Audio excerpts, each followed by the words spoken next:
تقول حكمة قديمة إن الإبداع لا يقف عند مكان، وإن الحاجة هي أم الاختراع. وبواسطة ذلك تمكن وطن بائع الشاي المحبوب في مدينة النعمانية من تحقيق شهرته الواسعة وكسب زبائنه الكثيرين، وهو يقدم الشاي بطرق بهلوانية يتقنها ببراعة، تمكن من خلالها جمع عدد كبير من المعجبين بإبداعه في تقديم الشاي. وطن يعني مو شلون ما كان الشباب كلها تلتم يمه على مود شاي، ابو الفره، ابو الطسه، ابو الدقله، لان الحركات مالته الشباب كلها تلتم على موده، معامله خير من الله، يعني المحلات كلها تدز عليه، يعني لاجل الضحك الشباب تلتم يمه وتقعد، والسوق منه الجراج يعني يدزون عليه بالاعراس. شربني شاي ابو الطسه وابو الدقله والتموا الشباب يضحكون. شاي وطن هواي احسن من البيت. اولا تجي تضحك، تروح البيت ماكو لا غاز لا ما ادري شنو. وطن هنا نجي يوميا بالليل على اليمه. يعني وطن عنده شاي ابو الفره، ابو الدقله، مرات يحط السكان بالقاع يصب هو واقف. يعني ماكو هيك قاعده كوميديه مثل ما يقول. يعني مرتاحين كلش هنا النعمان كلش مرتاحين بوطن.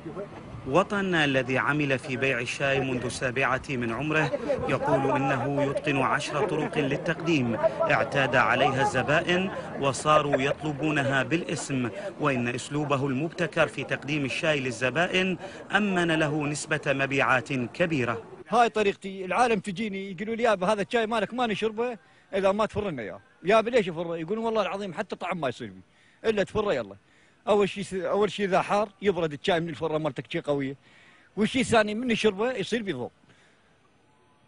انا ما على باب الله كيف شغلك تمشي، اريد العالم تجي حتى تشرب شاي اسوي له بالفره، لا خايف على يدي، لا ذراعي ينكسر، لا يدي بيصير. والله عندي تقريبا 10 فرات بالشاي اذا اريد اسوي للعالم شاي، بالساعه وبالقلبه وبالاشكال اسوي بالطسه هالشكل، السياره من تقوم الطس ماكو. اي والله اظل اسوي بالاستكان هالشكل. اي هاي الشغلات.